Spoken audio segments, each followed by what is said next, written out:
les autres dieux sont des faux dieux. Ils viendront tous se prosterner.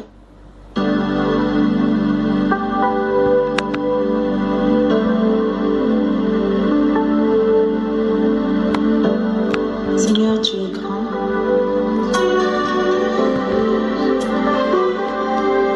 Tu es tout-puissant. Tous les autres dieux sont des faux dieux. Ils viendront tous se prosterner devant toi pour reconnaître ta puissance, pour reconnaître ta majesté, pour reconnaître ta splendeur, mon Dieu. Sois béni, Seigneur, parce que tu es grand. Donne de contempler tes grandeurs chaque jour.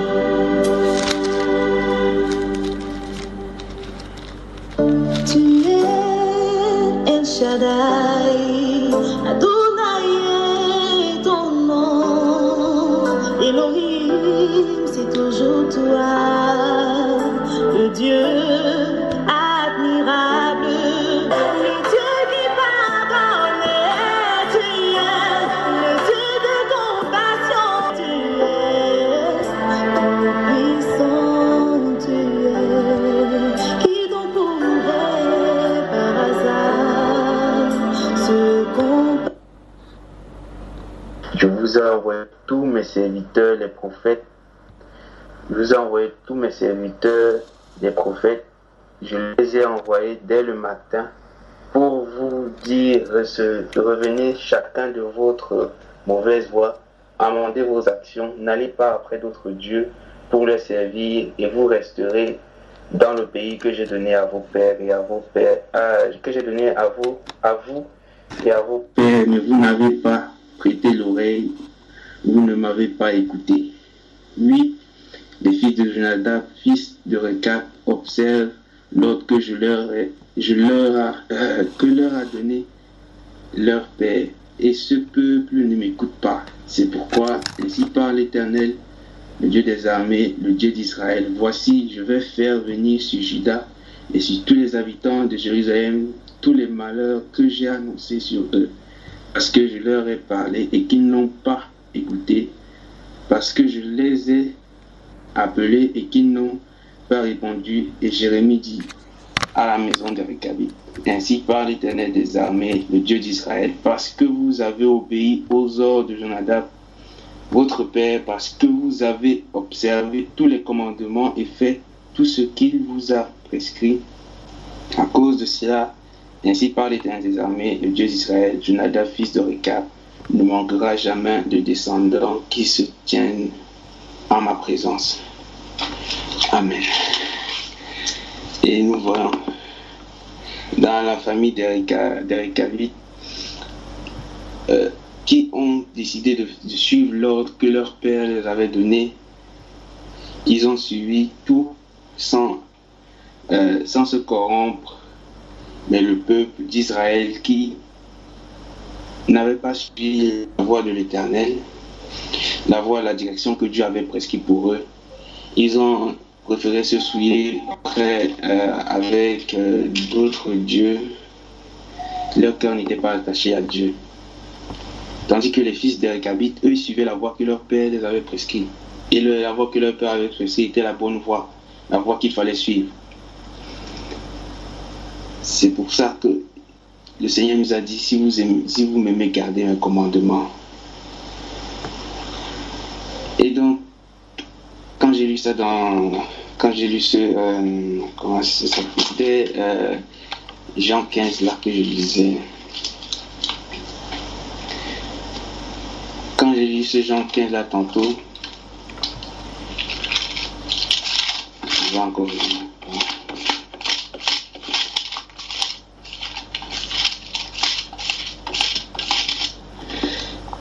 Quand j'ai lu ce Jean 15, voici du verset 9 là et suivant. Le verset 10 il disait, si vous gardez mes commandements, vous demeurerez dans mon amour, de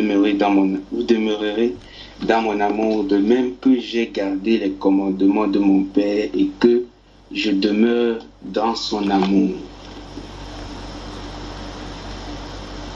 Donc, l'amour de Dieu est merveilleux.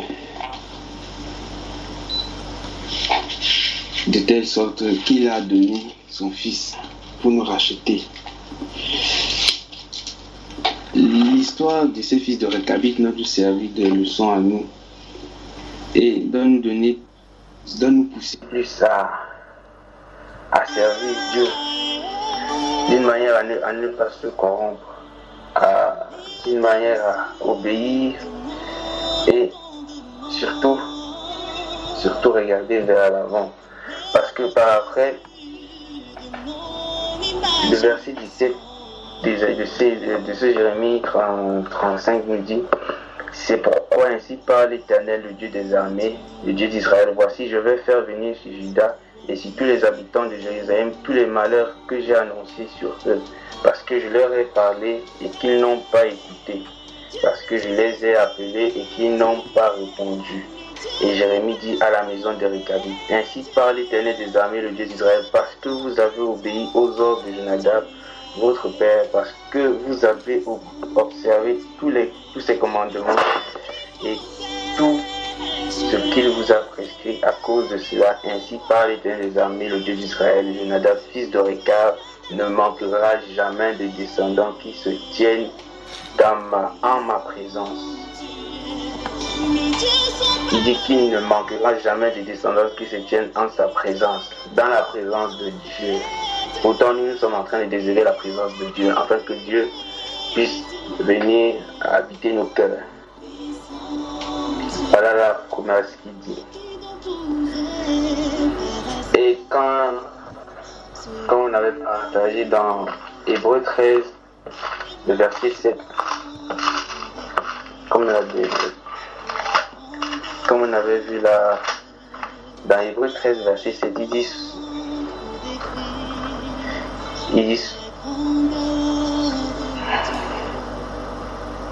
je sais pas si vous voyez.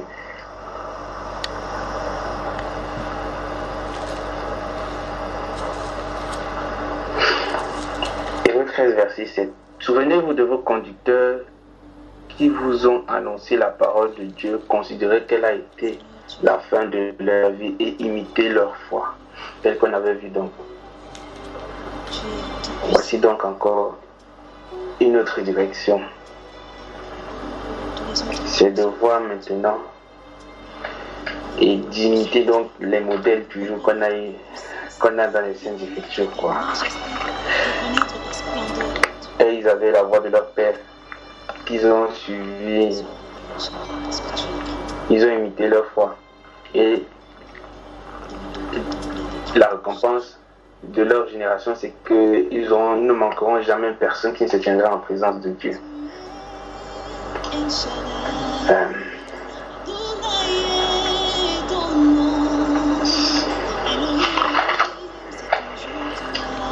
Et comme j'ai dit dans Jean chapitre 13,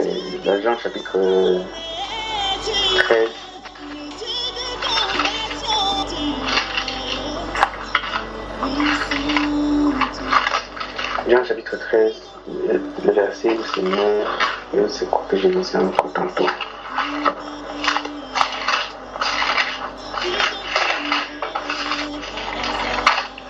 Jean chapitre 13, il disait: je vous donne un commandement nouveau, aimez-vous les uns les autres comme je vous ai aimé, vous aussi aimez-vous les uns les autres, à ceci tous connaîtront que vous êtes mes disciples si vous avez de l'amour les uns pour les autres. Et donc, élevons donc la voix et prions afin que l'amour de Dieu puisse être en abondance au milieu de nous. Et aussi, comme nous sommes à l'approche de notre jeûne, humilions nos cœurs au-devant de lui, afin que nous puissions entrer en communion avec lui, et que s'il y a besoin de se repentir au-devant de lui, que le Seigneur puisse agréer notre jeûne, comme il dit dans Isaïe 58. Prions. Mon Père éternel, te remercions, Père, nous te rendons grâce. Merci, au Dieu, de ce que, Seigneur, mon Père, tu nous as donné, Seigneur, ce commandement, de ce que tu nous as demandé de nous aimer les uns les autres. Père éternel des armées, nous voulons marcher, Seigneur, au Dieu, selon, Seigneur, ce commandement nouveau. Nous voulons faire ta volonté. Père éternel, nous voulons te suivre, Seigneur, et marcher selon les voies, Seigneur, que tu nous... selon la voie, Seigneur, que tu veux nous mener, Seigneur, Père. Merci de ce que, Père éternel des armées, ton amour, Seigneur, au Dieu de gloire, Père, commence à se manifester au milieu de nous. Père éternel, que ta présence, ô Dieu, soit palpable, et que, Seigneur, ô Dieu, tu puisses encore, Seigneur, Père, identifier, Seigneur, ta présence au milieu de nous, et que ta crainte, Seigneur, s'empare de chacun de nous. C'est pourquoi, Père éternel des armées, nous venons encore, nous repentir, Seigneur, au-devant de toi, humilier, Seigneur, nos cœurs, Seigneur, afin que, Seigneur, ô Dieu de gloire, Père, tu puisses, Seigneur, ô Dieu de gloire, les transformer, Seigneur. Père, transformer ces cœurs, Seigneur, comme tu nous l'as promis, Seigneur, ô Dieu de gloire, que tu changeras ce cœur de pierre en cœur de chair, Seigneur, ô Dieu. C'est pourquoi, Père éternel des armées, dans cette approche de jeune, Seigneur, nous venons encore nous humilier devant de toi, Père. Père éternel des armées, nous venons encore présenter au devant de toi, Seigneur. Tout cela, c'est tout ce que nous avons fait, Seigneur, ô Dieu de gloire, Père, qui n'était pas digne, Seigneur, de toi, Seigneur, ô Dieu. Que cela, Seigneur, ô Dieu de gloire, Père, tu puisses, Seigneur, ô Dieu de gloire, nous pardonner, Seigneur. Car, Seigneur, ô Dieu de gloire, nous ne sommes pas dignes, Seigneur, de toi, Seigneur. Mais c'est toi qui nous as fait grâce, Seigneur, ô Dieu. Tu nous as fait grâce, Seigneur, ô Père. Et c'est cette grâce-là que nous voulons saisir, Seigneur, ô Père, au-devant de toi. C'est pourquoi, ô Dieu, nous te prions, Seigneur, afin que, Seigneur, ô Dieu de gloire, tu nous fortifies, Seigneur, et que tu nous raffermis, Seigneur. Père éternel, fortifie-nous, Seigneur, ô Dieu de gloire, et Dieu de gloire, fais-nous marcher, Seigneur, ô Dieu de gloire, en cette nouveauté de vie. Selon, Seigneur, le modèle que tu nous as montré. Père éternel, nous te prions. Toi qui es notre Dieu, toi qui es notre Père, toi qui es notre Roi, Jésus-Christ, nous voulons t'élever, Seigneur, ô Dieu de gloire, des louanges, Seigneur, car à toi seul revient la gloire et l'honneur. Nous te prions, ô Père, pour nos bien-aimés, Seigneur, ô Dieu de gloire, qui ne sont pas parmi nous, Seigneur, ô Dieu. Père, daignes-tu, ô Dieu de gloire, Père, daignes-tu, Seigneur, ô Dieu de gloire, Père, faire miséricorde, Seigneur, à chacun, Seigneur, ô Dieu. Tout cela, Seigneur, ô Dieu de gloire, qui prendront part avec nous, Seigneur, ô Dieu de gloire, ce jeune Seigneur. Que tu puisses nous communiquer ta pensée, Seigneur, ô Dieu de gloire, et que nous ayons la même pensée, Seigneur, la pensée de Christ, Seigneur, ô Dieu. Et que ta présence, Seigneur, que ta paix, Seigneur, et que ton amour, Seigneur, soit en abondance au milieu de nous. Car, Seigneur, ô Dieu, nous voulons être de tes disciples. Et nous sommes de tes disciples, Seigneur, ô Père. C'est pourquoi, Seigneur, ô Dieu de gloire, nous avons la crainte de ton nom. Merci, Seigneur, pour ce que tu fais. Que, Seigneur, ô Dieu de gloire, Père, ta crainte s'empare de plus en plus de nous, Seigneur, afin que nous soyons, Seigneur, la crainte de ton nom. Merci, Seigneur, ô Dieu. Au nom puissant du Seigneur de Nazareth, Seigneur, nous te prions, nous te rendons grâce. Amen.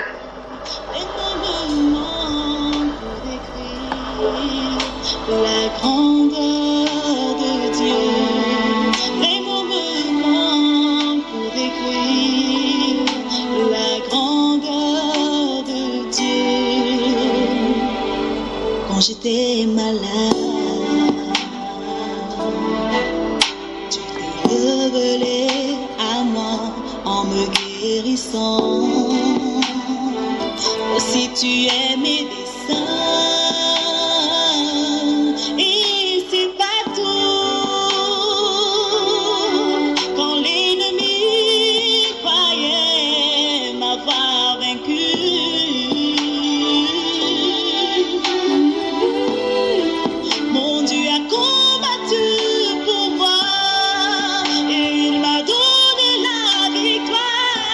Aussi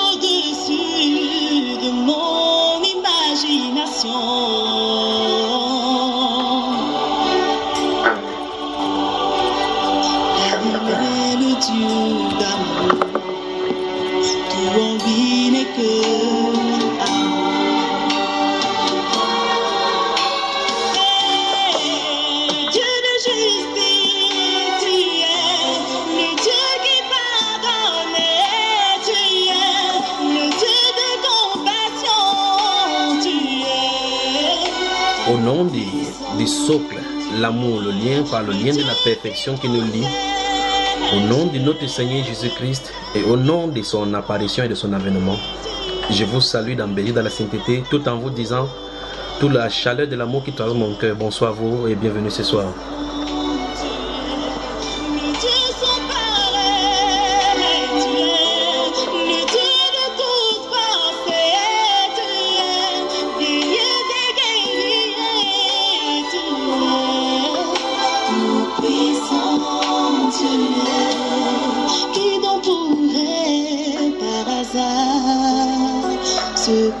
La sœur Christiane, bonsoir et bienvenue. Les mots me manquent pour décrire la grandeur de Dieu. Les mots me manquent pour décrire la grandeur de Dieu. La sœur Christiane, bonsoir. Amen. Seigneur, tu es grand. Le frère Frédéric, bonsoir. Bonsoir, mon frère. Comment tu vas? Tu es tout puissant. Je crois qu'il y a un petit décalage dû à la connexion là. La famille Tra, bonsoir et bienvenue. Bonsoir, mon frère. Je ne conviens pas vers Dieu. J'espère que toi aussi. Sois béni, Seigneur, parce que tu es grand. De contempler ta grandeur chaque jour. Bonsoir, mon frère bien-aimé. La sœur Odile Sané, bonsoir. El Shaddai, Adonai est ton nom. Elohim, c'est tout toi. Le Dieu admirable, le Dieu le Dieu de compassion, tu es puissant. La famille Tra, bonsoir. Qui donc pourrait par hasard se comparer à toi? Qui donc pourrait par hasard se comparer à toi? Le Dieu sans pareil, tu es le Dieu de toute parfaite, tu es guéri des guéris, tu es puissant, tu es. Les mots me manquent pour décrire la grandeur de Dieu. Les mots me manquent. Dès que la connexion se stabilise, dites-moi on commence. C'est bon, mon frère, c'est bon. C'est bien là maintenant? Oui. Ok. La sœur dit Samuel, bonsoir. Bonsoir, frère Junior. Là, Comment j'aime ça ça. va? Je vais toujours très bien. Toujours très bien. Et toi, comment tu vas? Amen. Ça va bien aussi par la grâce de Dieu. Je vais bien. Le plaisir pour moi renouvelé encore de vous rencontrer ce soir. C'est pas tout. Ah, nous aussi. Tout le plaisir est pour nous. Le frère Frédéric, bonsoir. Rebonsoir. Bonsoir, mon frère. La famille Tra. Tu sais comment c'était seulement les trahisons, on n'en finira pas. La famille Tra, bonsoir. Bonsoir, mon frère. Comment tu vas? Bien par la grâce de Dieu. Ça va. Apparemment, le frère, ton mari est fatigué. Ah, il est épuisé. Il est loin là actuellement. Courage. Courage à lui, d'accord? Merci, mon frère. Notre sœur Christiane, bonsoir. Bonsoir, frère. Voilà. Comment tu vas bien? Je me demande comment ça va. Comment va la chose? Elle va là, elle pète la forme, elle est là derrière, toujours en train de faire, de distiller la machine à son. Et elle va distiller maintenant, allons-y. Nous la saluons. Bonsoir, sœur Claire. Elle écoute, elle écoute. Je veux fuir les passions de ce monde et m'attacher à toi. Exercer ma foi et chercher à te plaire. Marcher dans tes voies, dans tes pas, ta parole, ô Dieu. Je veux te servir, tel est mon désir. Oh.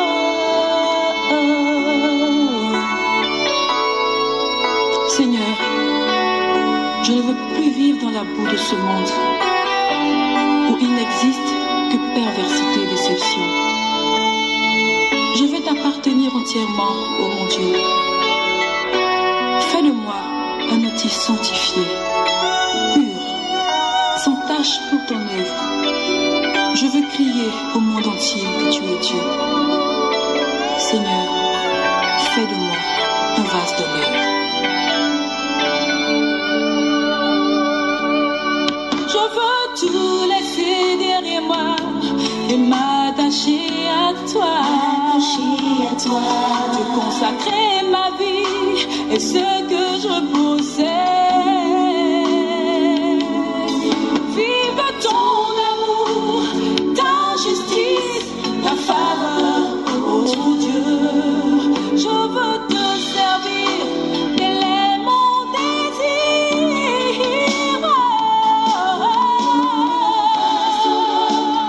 Vase d'honneur, pur et sanctifié. Vase d'honneur, utile pour la gloire. Fais de moi, Seigneur, vase d'honneur. Oui, Seigneur. Oui, vase d'honneur par le groupe Shekinah. Et je crois que c'est la même pensée si chacun de nous désirerait être un vase d'honneur entre les mains de notre Seigneur. Et c'est ce que ces groupes-là, dans ce chant de près de 3 minutes, chantent en demandant au Seigneur de leur permettre d'être un vase d'honneur à son service.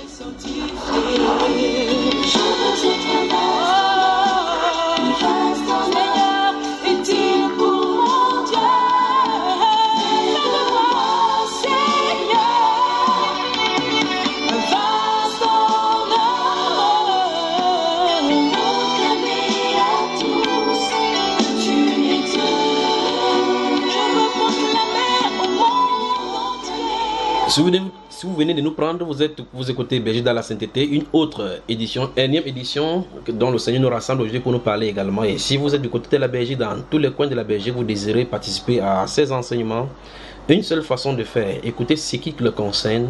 Quand vous avez décidé de marcher dans ce parcours-ci, après avoir décidé effectivement que vous avez de marcher selon ces saintes paroles-là, envoyez-nous tout simplement un email ou bien une adresse Skype. Vous envoyez sur notre adresse Skype Juniors. Juniors c'est écrit J-U-N-H-I-O-R-S avec le chiffre 3. Vous nous envoyez votre compte Skype, on vous y joindra dans chaque groupe que vous aurez souhaité. Mais avant cela, vous écoutez les enseignements. Ou bien vous posez des questions sur la chaîne YouTube Bamba Iba, il vous répondra, le frère Iba. Ou bien vous envoyez tout simplement des questions par l'email qui est contenu derrière chaque enseignement à l'issue des enseignements sur Bamba Iba. Ou bien vous nous écrivez sur les comptes WhatsApp au plus 237, c'est l'indicatif du Cameroun, plus 237 6 75 87 41 21. Vous entrez les questions, on vous répondra. Il y a encore un deuxième numéro 6 94 01 94 40.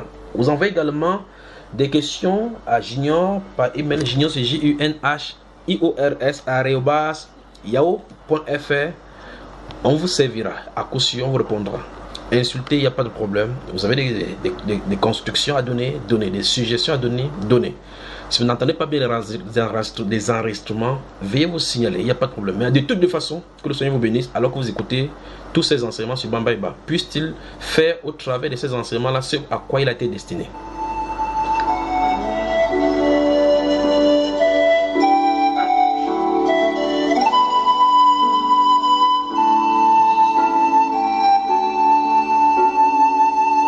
Et si vous venez de nous prendre maintenant, commençons maintenant. Si vous le voulez bien, à moins que vous ayez des questions, je vais vous parler un temps soit peu des visites de Jésus, notre Seigneur. À moins que vous ayez des questions. Des visites du Seigneur Jésus. Berger dans la sainteté, bonsoir. Bonsoir, frère. Vous voudrez que nous partagions autour de ce thème-là, n'est-ce pas? À moins que vous ayez des questions, si vous avez des questions, j'ai appris ma note là. Je suis prêt à noter tout ce que vous allez me dire, toutes les questions. Bon, j'ai des messages pour certaines personnes là, je ne dois pas lire pour le moment. Je garde pour moi. La soeur te courage, d'accord? Merci. Merci, mon frère. Courage. Alors, j'attends des questions. Bientôt, vous allez entrer, comme vous étiez en train de prier tout à l'heure, quand nous prions tout à l'heure pour entamer ces jeunes déserts, des jeunes qui vous concernent. Je prie que le Seigneur nous visite durant ce moment-là. Et particulièrement, il faut que nos cœurs soient concentrés dans ces niveaux. D'accord? Amen. Il a dit qu'il se laissera trouver par ceux qui le cherchent. Mais il y a une condition. On ne le cherche pas n'importe comment. Même si c'est à tâtons, il dit qu'il faut que ça soit de tout le cœur. Il serait important de comprendre cela. Des questions? S'il y avait la possibilité d'être avec chacun de vous, je le serais. Mais je n'en ai pas la possibilité. On va se voir seulement de façon virtuelle en attendant que le Seigneur nous réunisse un de ces jours pour que nous partageons ensemble. Et j'espère que cette fois-là en Belgique, on va durer avec vous. Amen. Que le Seigneur vous bénisse. Alors, des questions, j'attends des questions. Si vous n'avez pas de questions, moi je vous en pose. Avant qu'on commence.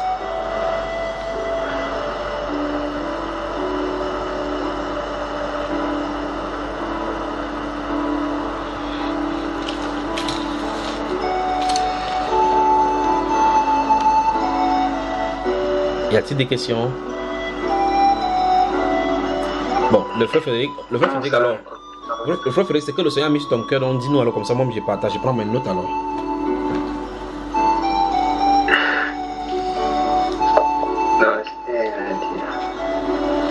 Donc le Seigneur ne t'a rien mis sur le cœur, ou bien tu veux partager quand je ne suis pas là, tu veux pas que j'en goûte et que j'en profite aussi, c'est ça?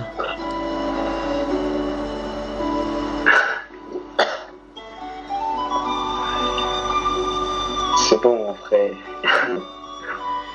Ok, j'écoute alors. Je n'ai rien à dire.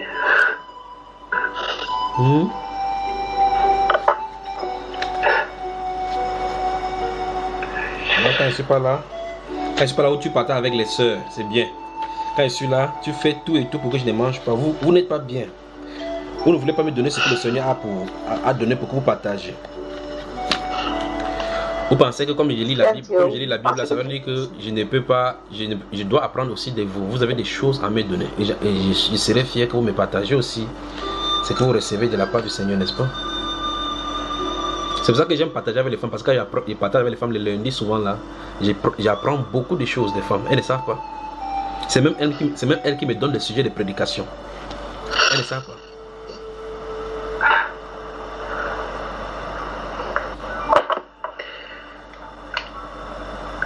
Il y a une fois là, j'avais mis un songe, j'avais quand même un peu longtemps. Mais c'est un des songes que je vais t'en parler. C'est une fois, j'avais un songe, on était comme ça réunis ici en groupe. Et tu avais cité mon nom et tu parlais de souffler l'esprit. Mais je n'avais pas entendu ce que ça voulait dire. Mais je pense qu'il y avait une sœur ici une fois qui avait posé la question, que veut dire c'est souffler l'esprit. Je pense que c'est la sœur Reine qui avait parlé de ça. Et dans Jean 20, je pense que c'est dans Jean 20. Jean 22. 22. Oui. Merci. Tu vois que finalement tu avais quelque chose à dire, mais tu as caché, n'est-ce pas, frère? Il faut que je te pistonne pour que ça sorte de toi.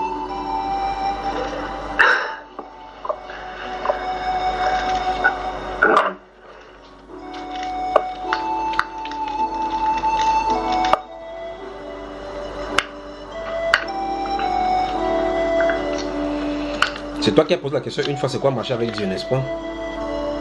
Oui, c'est moi. Tu vois ça écrit ici.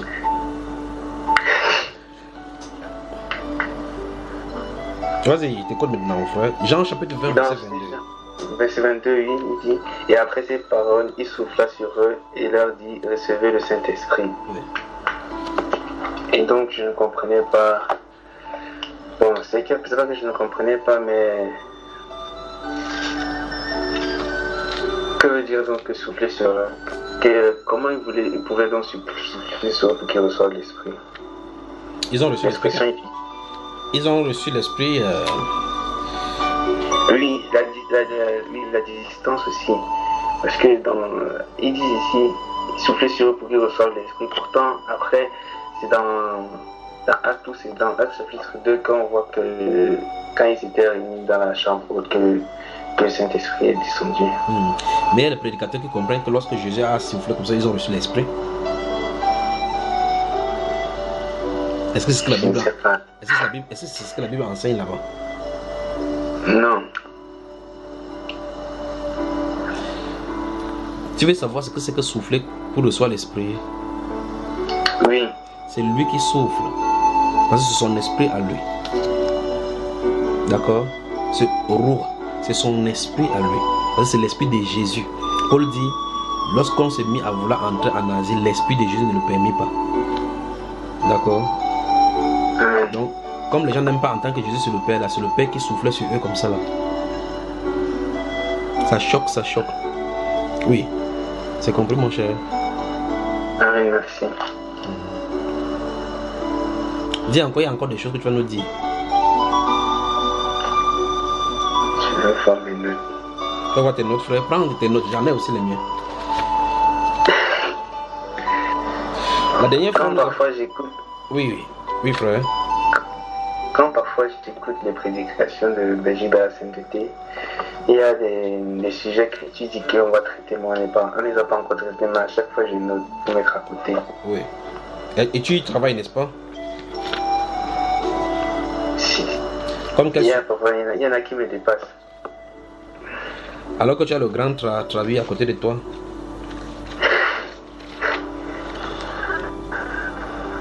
Ça c'est vrai. Oui, la sœur Suzanne Clodon et la sœur Reine là, elles sont pas encore là, elles sont fatiguées, elles sont les gars.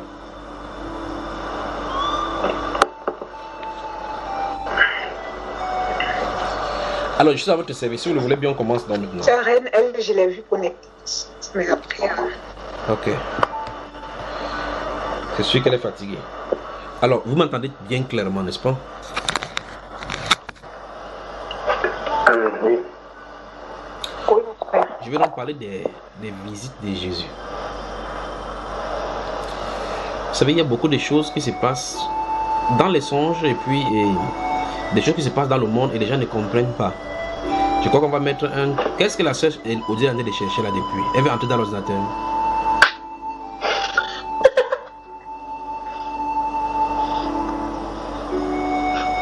C'est quoi la sœur Odile?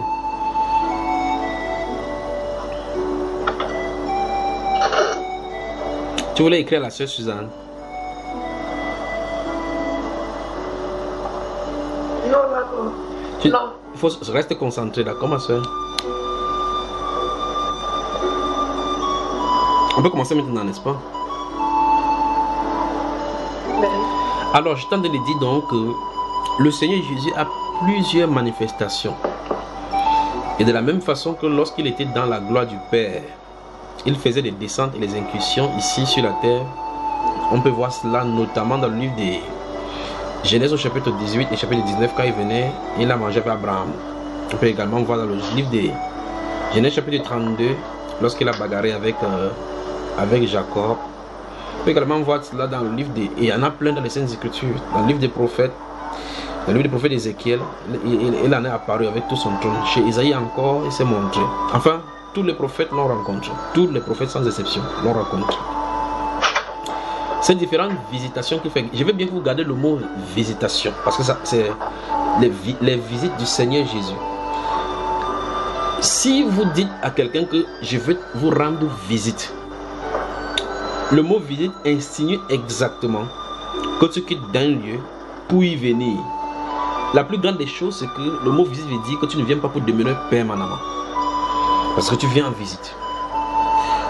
Donc, le Seigneur Jésus visite de temps en temps la terre et visite de temps en temps les hommes sur la terre depuis son allée dans le ciel. Il y a des gens qui, ne comprenant pas les Écritures, disent quand Jésus a dit qu'il partit. Effectivement, si vous lisez les Écritures, c'est cela. Vous lisez les Saintes Écritures, vous remarquez bien plusieurs choses qui sont dites, mais il faut les placer à leur place et bien comprendre ce que le Seigneur est en train de dire Sinon, on va amener des conclusions erronées sur les Saintes Écritures. Je vais prendre 2, 3 et je vais commencer à citer. Si vous lisez le départ du Seigneur Jésus-Christ dans le livre des Actes des Apôtres, chapitre 1, la Bible déclare qu'après avoir ainsi parlé, il s'éleva. Pendant qu'il était en train de parler, une nuée, il s'éleva et puis une nuée les déroba de les yeux. Écoutez bien ce que les deux anges vont dire à l'issue de cela. Pendant qu'il est allé ainsi, la Bible déclare que les hommes de Galilée étaient fixés là, croyant qu'un de ceux qui va encore redescendre. Ces anges-là ont transmis le message pour leur dire: mon gars, c'est terminé. C'est Jésus que vous avez vu aller au ciel. De la même façon, il viendra. Dans ces bouts de phrases que les anges disent pour transmettre le message afin que les gars puissent quitter cette scène, sinon ils devaient rester là toujours dire: attendons, notre petit va rentrer. Ça signifie exactement, d'après certains, que Jésus ne reviendra plus jamais sur la terre jusqu'à ce qu'il vienne comme il est dit. Dans le livre de 1 Thessaloniciens au chapitre 4, versets 14, 15, 16 et 17, il est dit que car à la dernière trompette, au son de la trompette, le Seigneur descendra du ciel. C'est ce qu'il dit. D'Apocalypse chapitre 19, verset 16 et suivant, il est dit effectivement qu'il vit celui qui descendait du ciel et les armées étaient derrière lui. Un nom était écrit sur son pied, le roi des rois et seigneur des seigneurs. Son nom était la parole. Alors plusieurs passages comme ça montrent clairement que le Seigneur va venir sur la terre. On peut voir ça aussi dans le livre de 2 Thessaloniciens chapitre 1.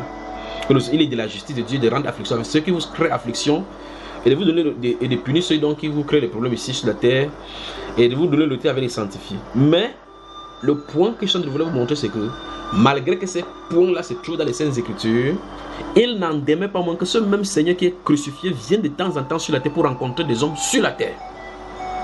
Donc, pour ce qui est de sa venue, ou bien encore de ses venues et de son avènement, c'est une autre chose. Je suis en train de vous dire ça pour pouvoir nettoyer d'abord quelque chose avant d'avancer. Parce qu'il y a des gens qui disent que non, si quelqu'un vous rend visite, ce n'est pas Jésus. Jésus lui-même vient. C'est ce qu'il veut dire et c'est ce qu'il veut voir dans les Saintes Écritures. Nous allons voir dans les Saintes Écritures. Pourquoi je suis en train de le dire ici? Parce que bientôt, cette manifestation va commencer sur la terre à s'intensifier pour chacun de nous. Pour certains d'entre nous, selon la grâce que Dieu aura destinée. Il ne faudrait pas donc que quand quelqu'un vient, quand il vient vous rendre visite, vous dites oui, vous chassez Jésus au nom de Jésus. Enfin, tout à fait, quand vous êtes dans sa présence, vous saurez maintenant, vous allez savoir que c'est lui dont il est question là-bas, qui se positionne là-bas. Alors, maintenant, si vous lisez dans les Saintes Écritures, dans le livre des Jean au chapitre 14, verset 1, le Seigneur Jésus dit: croyez en Dieu et croyez en moi. Il y a plusieurs demeures dans la maison de mon Père. Si cela n'était pas, je vous l'aurais dit. Je m'en vais vous préparer une place. Et quand je m'en serai allé et que je vous aurai préparé une place, je viendrai vous chercher afin que là où je suis, vous y soyez aussi. Quand les gens lisent comme ça, ils disent: mais Jésus va dire que quand il va venir, il va prendre les gens pour partir. Quel est son intérêt de venir ici? J'invite ces gens-là, avant de poser un sujet ou bien encore de contradiction sur les Saintes Écritures, il faut d'abord lire les Saintes Écritures dans son harmonie. Nous allons voir effectivement que c'est Jésus qui est mort et ressuscité, a apparu avec plusieurs personnes directement après sa mort, après son départ. Le premier, l'apôtre Paul, cite dans le 1 Corinthiens chapitre 15 que Jésus, notre Seigneur, après avoir apparu à Céphas et autres et aux frères, il a apparu à 500 personnes à la fois, et après eux tous, il lui a apparu à lui aussi comme un avorton. Ça, ce n'est pas la résurrection du Seigneur Jésus, parce que l'apôtre Paul a cru longtemps, avec plus d'une vingtaine d'années après ces événements-là. Par conséquent, Jésus est apparu à lui alors qu'il était déjà ressuscité et que les autres l'ont vu aller au ciel et qu'on a vu effectivement que le ciel l'avait dérobé. Maintenant, vous remarquez dans le livre des Actes des Apôtres chapitre 3 verset 19, la Bible déclare, parlant aux Juifs, il dit: repentez-vous donc et convertissez-vous afin que des temps de rafraîchissement viennent de la part de Dieu et que vous envoie ce que le ciel a promis, que le ciel doit recevoir jusqu'au temps de rétablissement de toutes choses. Ça, c'est encore un autre événement. Pendant qu'il va venir pour se révéler chez les Juifs. Je suis en train de dire qu'il y a des événements qui ont dit clairement qu'il va venir pour faire telle situation, parce que ce sont des points de les Saintes Écritures où il va venir pour faire telle ou telle chose. Mais je suis en train de dire que Jésus, notre Seigneur, visite de temps en temps ses enfants sur la terre. Et ses enfants, et les gens qui viennent pour leur communiquer les appels, et les gens qui viennent pour montrer qu'il est présent. Et même dans certaines campagnes d'évangélisation, pour certaines personnes qui partent prêcher, Jésus lui-même est présent pour manifester, pour montrer qu'il est le même hier, aujourd'hui et pour toujours.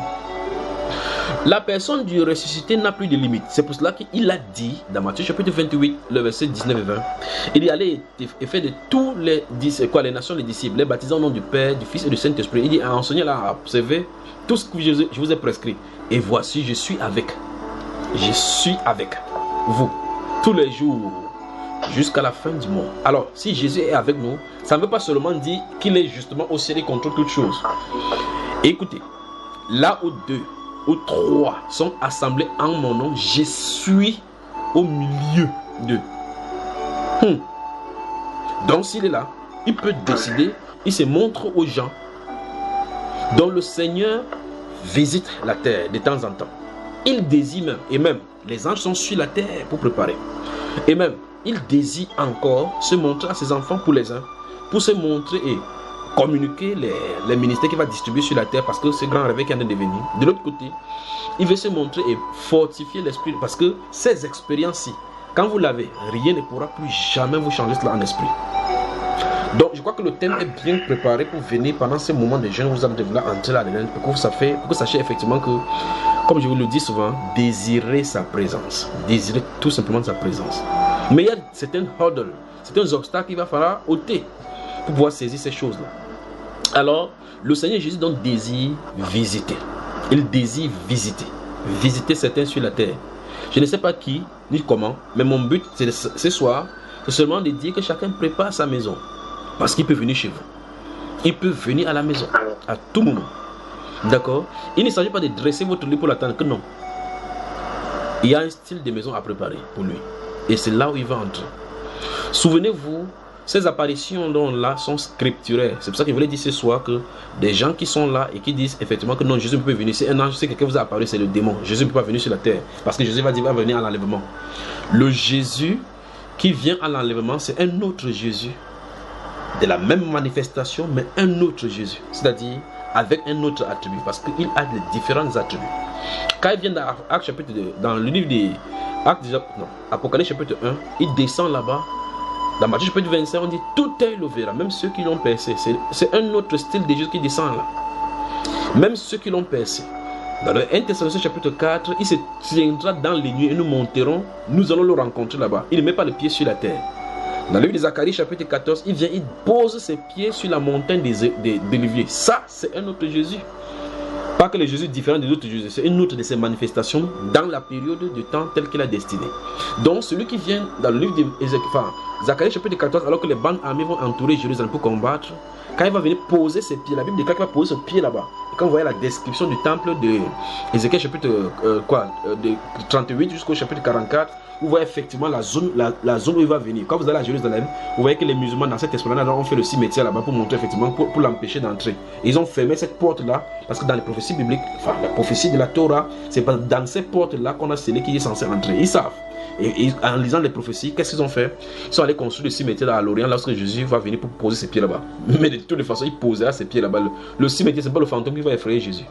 Alors, donc ce qui veut dire, c'est que quoi? Il y a des venues de Jésus, des arrivées de Jésus, qui, de façon scripturelle, c'est là. Nous allons aller dans les Saintes Écritures, donc nous allons voir certaines visitations du Seigneur Jésus. D'accord, mes chers frères? Déjà en premier lieu, si vous lisez le livre, je crois que je pouvais commencer à parler, on se donne les versets. Vous êtes déjà très bien dans les Saintes Écritures, donc pour vous, je peux parler, puis je signifie tout simplement. Le temps pour nous de dire bonjour à la sœur Reine qui vient d'arriver. Elle court rapidement pour répondre. Allez, oh. Bonsoir mes sœurs. Oui. Bonne arrivée, nous parlons des visites du Seigneur Jésus. Des visites. Vous savez que quand dans le langage médical, quand une femme est enceinte, on dit qu'elle peut faire les visites médicales, n'est-ce pas? Quand une femme vient faire des visites médicales, elle ne vient pas pour rester à l'hôpital. Donc visite, ça veut dire qu'elle vient pour partir, pas vrai?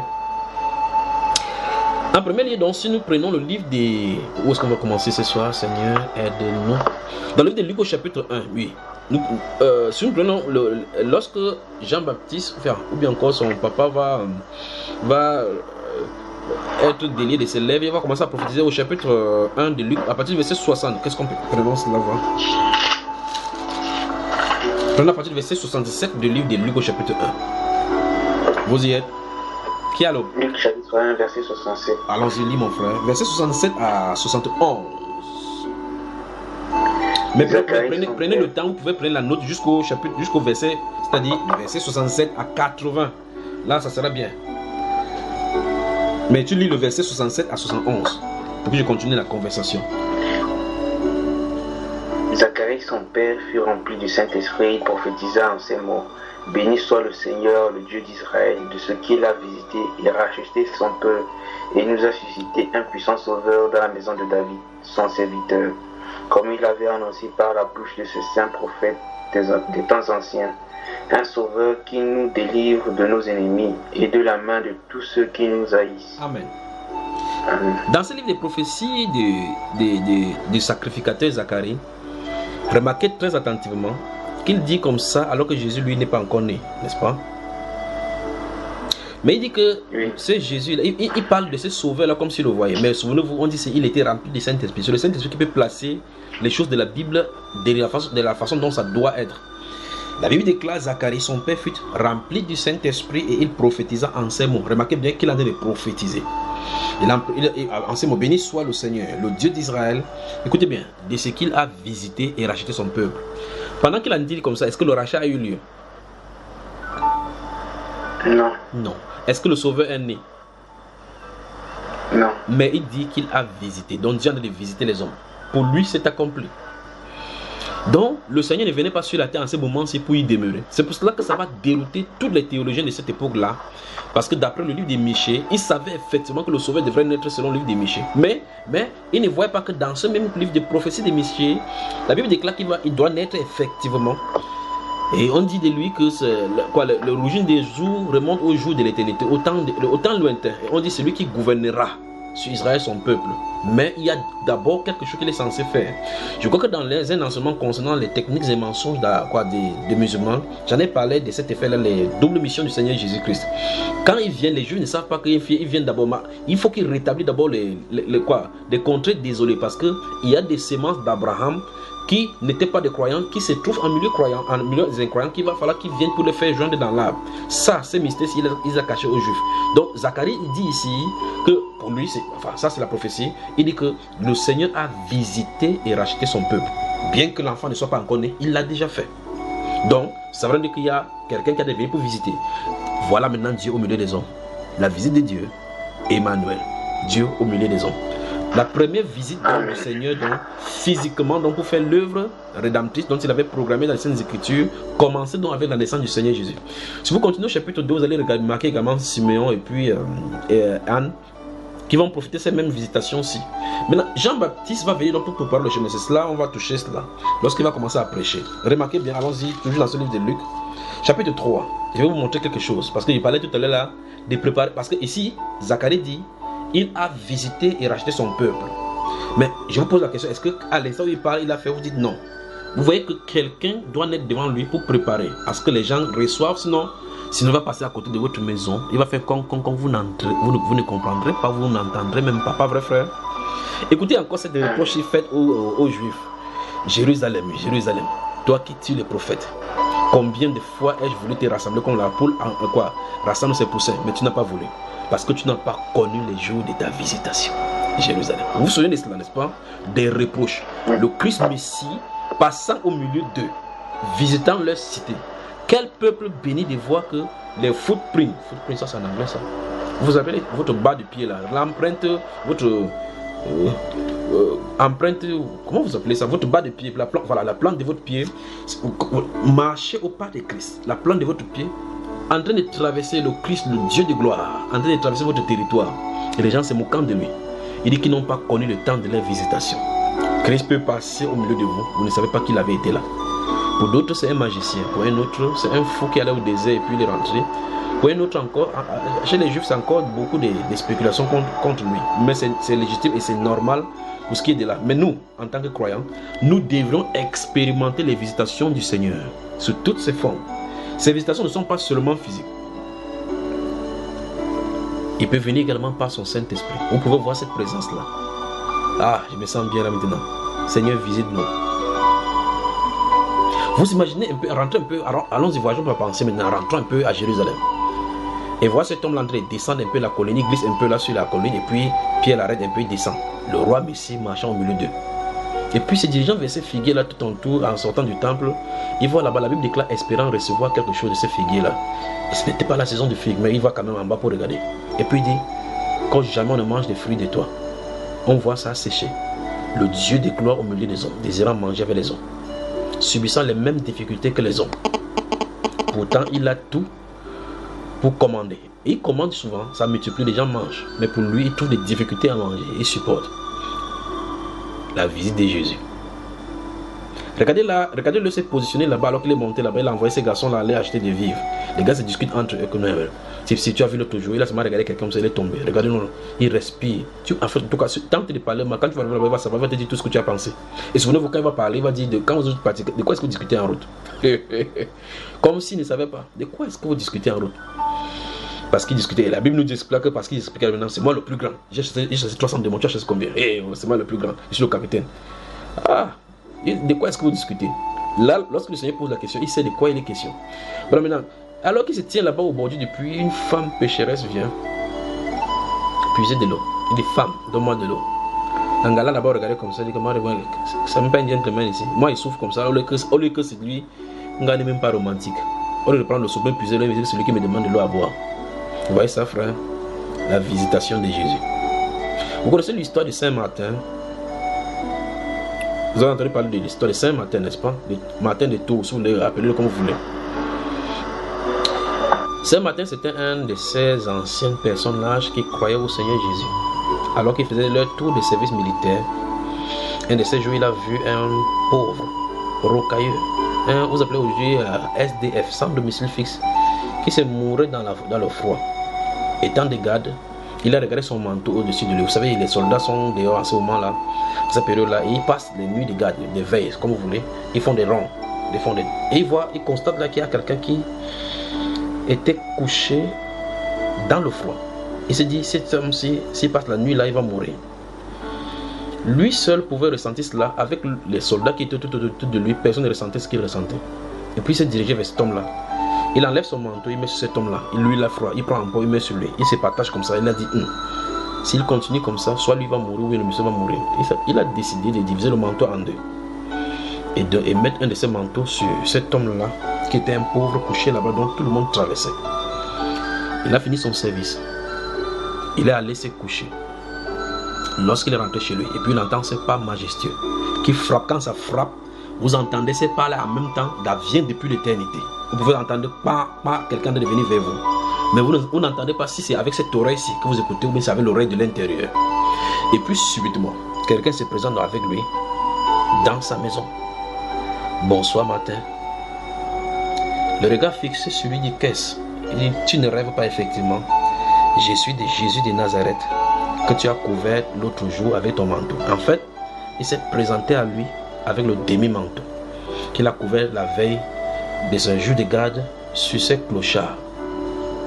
Ce clochard qui était couché appelait son cœur à l'amour pour qu'il rentre à la maison. Mais pour d'autres, c'est juste un soldat qui est dépassé par les événements qui part voir un clochard. Mais le cœur de Jésus était connecté à lui. Il pouvait ressentir donc ce que les autres ressentent. Jésus l'a visité avec ce manteau qu'il a donné à ce clochard en disant, quand tu l'as fait, c'est moi qui tu as couvert. Vous connaissez bien l'histoire de Martin de Tours. Cherchez cela et puis vous lisez. Visitation de Jésus. Jésus donc peut nous visiter sur des petits détails. Il y a des gens qui pensent qu'il faut que j'ai 40 jours, je vais voir Jésus. Sauf fixer vos règles, vous ne le trouvez pas. Il faut qu'il attire nos cœurs selon ses méthodes. Mais ce qu'il veut faire, c'est qu'il faut que notre saine intelligence soit arrimée à lui, selon les saintes écritures, afin que nous soyons préparés à cela. Dans le livre des Actes des Apôtres, c'est pêle-mêle. Et vous allez voir effectivement, quand le procès de Paul va commencer, si vous allez debout devant le Sanhédrin, Paul va dire, la Bible déclare, sachant que le Sanhédrin était composé tantôt des pharisiens et l'autre des sadducéens, il dit que c'est pour l'espérance de l'évangile, enfin de la résurrection des morts que je suis accusé. La Bible déclare que quand ça fait cela, une vive dispute a commencé entre les pharisiens et les sadducéens, et la Bible signifie qu'en effet, les pharisiens croient qu'il y a des anges, qu'il y a des esprits et qu'il y a la résurrection, tandis que les autres soutiennent le contraire. Puis un des pharisiens lui dit, peut-être un ange lui a parlé. Donc il ne peut même pas, il avait déjà les renseignements que l'ange pouvait parler, au moins là il a évolué. Mais d'autres, de façon catégorique, renient toutes ces choses. Et souvenez-vous, les sadducéens se trouvent en milieu chrétien aujourd'hui. Ils nient encore les manifestations de l'esprit. Ils disent non. Quand le dernier apôtre Jean est mort, il est mort avec le Saint-Esprit. On avait enterré le Saint-Esprit quelque part, on a peut-être brûlé quelque part. Donc il n'y a plus le Saint-Esprit. Entre-temps, il dit qu'il est enfant de Dieu, il a l'Esprit de Dieu. Donc entre-temps, l'Esprit de Dieu s'est tué. Pourtant Jésus a dit, je suis avec vous tous les jours jusqu'à la fin du monde. Ils peuvent se rafraîchir les mémoires avec les Saintes Écritures. Mais si vous voulez parler de la question, est-ce que le démon peut habiter le corps? Il a dit oui. Comment faire pour chasser le démon? Il dit qu'il faut qu'il lise la parole. Donc vous rencontrez au fou. Vous donnez la Bible au fou pour que le fou lit pour être sauvé. Il faut la délivrance à tous ces groupes de sadducéens modernes maintenant. Jésus désire visiter la terre. En fait, il visite la terre. Jésus désire nous visiter. Donc il veut faire un tour chez nous. Si le Seigneur fait un tour chez nous, ça change la donnée. L'histoire du matin du tour commence à partir de là. Suivez son histoire et puis vous voyez. Il y en a plusieurs dans les Saintes Écritures. Il y en a plusieurs dans l'histoire de l'Église. Si vous regardez l'histoire de la période de l'Église, depuis Néron, en passant par Dioclène et tous les autres qui ont été farouches contre l'Église, le Seigneur Jésus s'est manifesté chaque fois pour le fortifier. Donc, qu'est-ce qu'il s'en voulait dire? Le Seigneur Jésus visite l'Église. Souvenez-vous, c'est son corps. Il ne peut pas laisser son corps et aller loin. Il est toujours avec son corps. Amen. Maintenant, Luc chapitre 3. Luc, le chapitre 3. Je vais lire à partir du verset 1. Suivez très attentivement maintenant. Et puis préparez-vous à souligner. Parce qu'on va travailler sur certains points. Si le Seigneur le permet aujourd'hui. Si vous venez de nous rejoindre sur Bamba Iba, nous parlons des visites du Seigneur Jésus. Écoutez-moi très attentivement. Écoutez bien cette voix. Le Seigneur Jésus visitera certains d'entre vous. Certains d'entre vous physiquement. Certains d'entre vous, vous allez le rencontrer en route sans savoir que c'est lui. Certains d'entre vous, il vous visitera dans le songe. Certains d'entre vous, il s'assiera à côté de vous. Vous dites, qui est-ce? Qui suis-je pour que Jésus me visite? Pensez tout simplement au salut. Vous allez voir effectivement que ça n'a pas de sens que vous soyez sauvés. Vous êtes qui pour que Dieu du ciel s'intéresse à vous? Qui sommes-nous? Jusqu'à ce qu'il nous annonce, il nous donne sa volonté. Il parle de sa Bible. Il donne de sa parole que connaissez, voici ma volonté. Imaginez Dieu et imaginons-nous. Entre temps, les hommes sur la terre discutent de Dieu et l'insultent même. Je veux qu'on regarde la grandeur du Seigneur. Donc le mot grandeur, c'est le superlatif de tout ce qu'on puisse avoir ici sur la terre. Quelqu'un qui est hors nombre de nos mots. Et on se moque de lui sur la terre. Souvenez-vous de lui. Pensez seulement à ceci. Qu'ai-je fait pour mériter le salut? Vous allez avoir des problèmes dans le cœur. Problème. Pensez seulement votre rencontre avec le Saint-Esprit. Comment il a fait pour changer votre vie? Pensez seulement le déclic. Et pensez que durant ce moment-là, vous étiez dans les ténèbres. Pensez-y. Et pensez que pendant ce moment de grâce que Dieu vous a préservé, des gens sont morts sans le connaître. Pensez-y. Pensez-y. Pensez à Gédéon qui est en train de battre les froment là-bas pour garder contre les Philistins. Pensez-y que Madian ne touche pas à leur récolte. Pensez-y. Et puis, il se tient là-bas, il le regarde. Vaillant héros, vaillant guerrier. Avec la force que tu vas avoir, délivre Israël. Il dit que vraiment, vaillant. Hein? Si je suis vraiment vaillant, si donc il y a la force, l'Éternel avec nous, où sont donc ces prodiges que nous entendions parler? Quand Dieu a dit ce que tu as là, va délivrer Israël. Il a commencé ce que nous commençons chaque fois. Je suis même qui? Je suis l'enfant de qui ici dehors?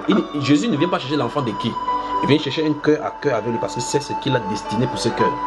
Ah, ma famille est la moindre, la maison paternelle est la moindre. Je suis de la tribu de Manassé, oui. Quand vous regardez même la répartition, c'était une demi de tribu. Dieu n'a pas dit un verset biblique que c'est dans la grande tribu, dans une grande tribu, dans une maison royale que je vais venir pour mal faire mes manifestations. Que non.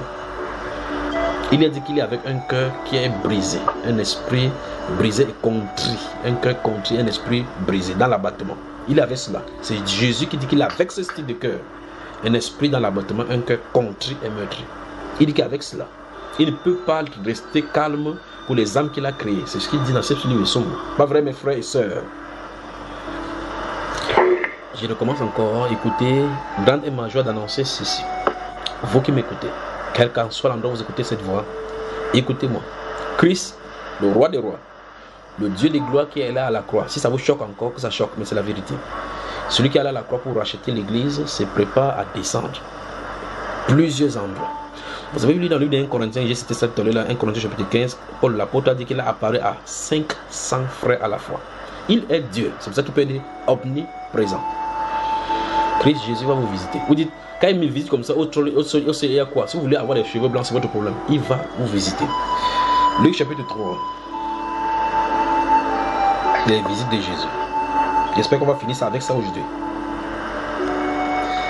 La 15e année du règne, je suis à partir du verset 1.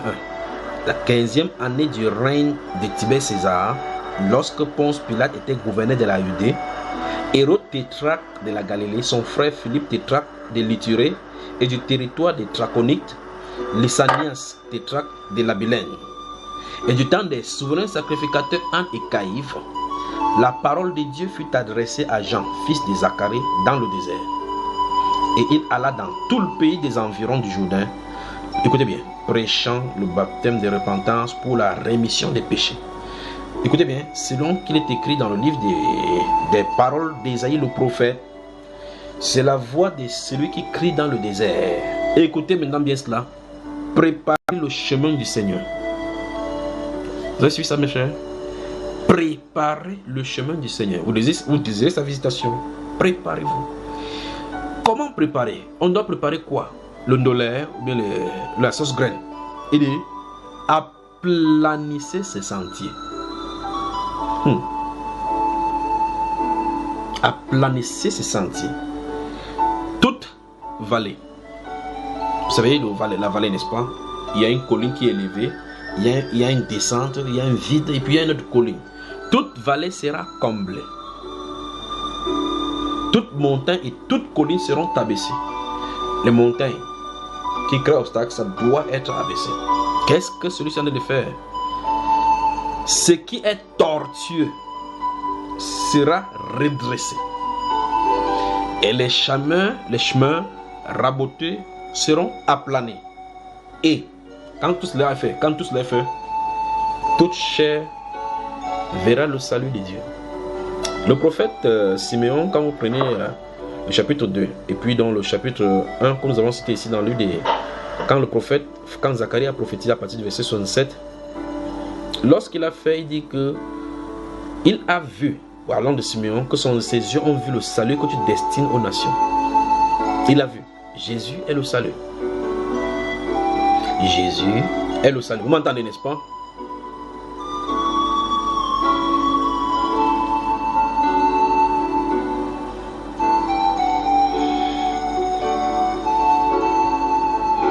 Ça se coupe là? Oui.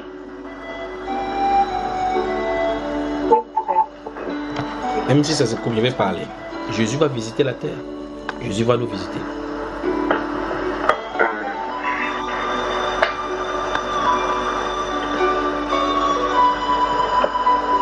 Vous avez moi, mes soeurs? Oui, c'est bon. Voilà, je crois que ça s'est stabilisé, n'est-ce pas? Oui.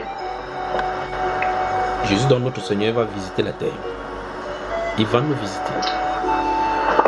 Pour la terre, il va les effrayer. Pour nous, il va nous visiter. Pourquoi?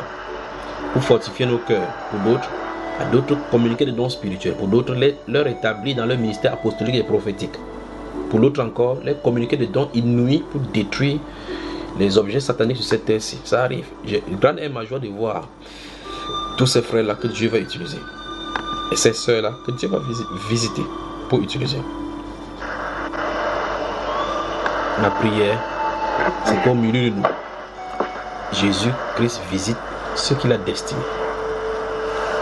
Donc dans ce livre de Luc au chapitre 3, il est dit que pour que le Seigneur visite son peuple, qu'on voie le salut de Dieu, il est question de préparer le chemin. Préparer le chemin. Il est temps que les bouts de nos genoux, l'extrémité de nos genoux doivent noircir par la présence à genoux, cherchant la face de Dieu. Il est temps. Ou lorsque vous prosternez, vous laissez le temps passer. Vous laissez toute autre pensée.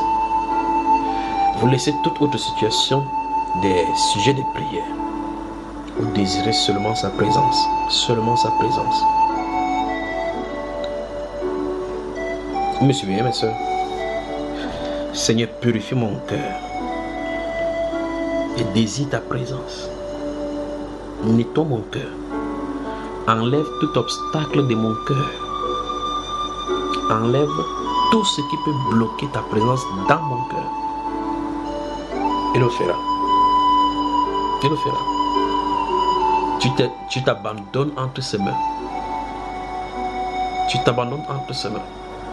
Vous entendez le bruit du chat, la souris qui vous regarde. Même si la chair vous arrête, ne le gérez pas. Même si Satan vocifère n'importe quoi, restez calme.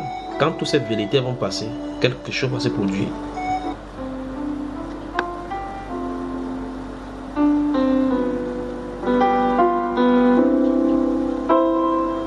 C'est au pied de ta croix que je trouve le réconfort.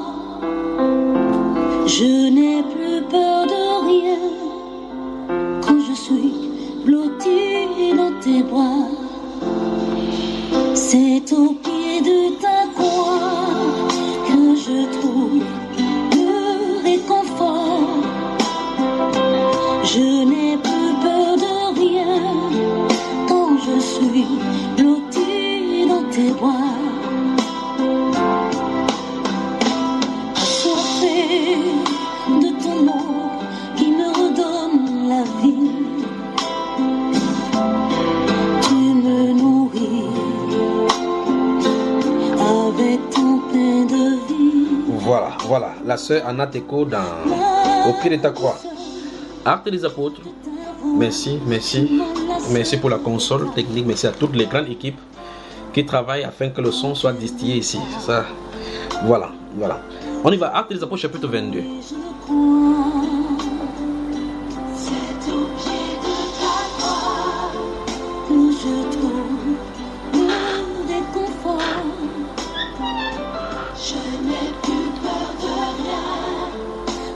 Je suis blottie dans tes bras. C'est au pied de ta croix que je trouve mon réconfort. Je n'ai plus peur de rien quand je suis blottie dans tes bras. Anna Teko au pied de ta croix. Et c'est justement au pied de la croix du Seigneur Jésus que se trouvent des solutions à tous nos problèmes. Actes des apôtres chapitre 22. On y va. À partir du verset 1, nous allons lire. Si vous permettez, si vous m'entendez bien, je lis. Ici, il ne lit pas assez bien. Ok, c'est bien. La sœur Christiane, tu entends bien, n'est-ce pas?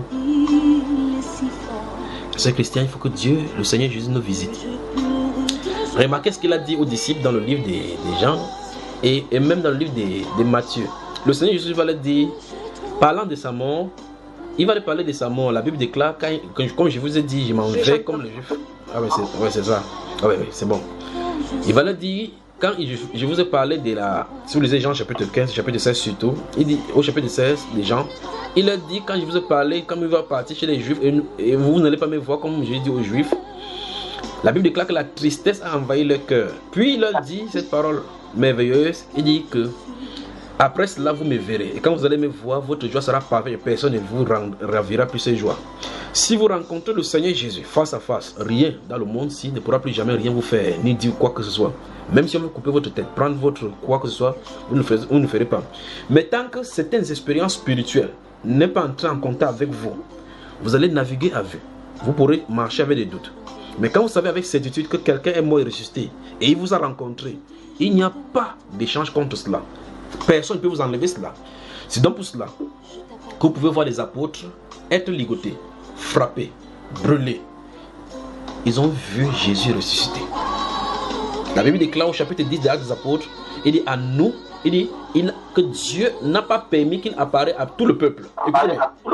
Mais aux témoins choisis d'avance par Dieu. Gardez-vous cela à l'esprit. Le Seigneur a voulu choisir les témoins auxquels le Seigneur Jésus devait se révéler.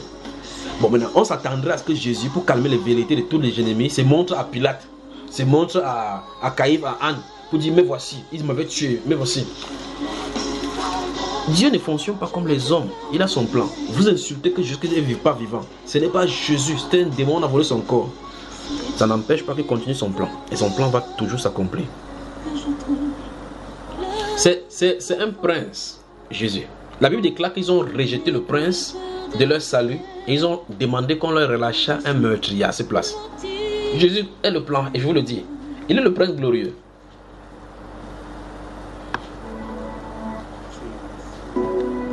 Pour cette heure de bonheur que ta grâce nous accorde dans ta présence,